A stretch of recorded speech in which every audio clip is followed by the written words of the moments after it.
مریض اور اس کی عبادت۔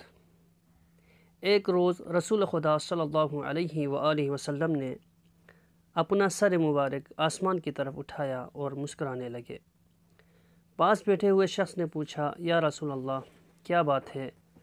آپ نے اپنا سر مبارک آسمان کی طرف کیا اور مسکرانے لگے۔ آپ صلی اللہ علیہ وآلہ وسلم نے فرمایا، میں اس لیے مسکرایا تھا کہ مجھے تعجب ہوا، دو فرشتے آسمان سے زمین پر آئے۔ وہ ایک نیک مومن کی جستجو میں آئے تھے اور اس کا نامہ اعمال لے کر آسمان پر پرواز کر جاتے تھے۔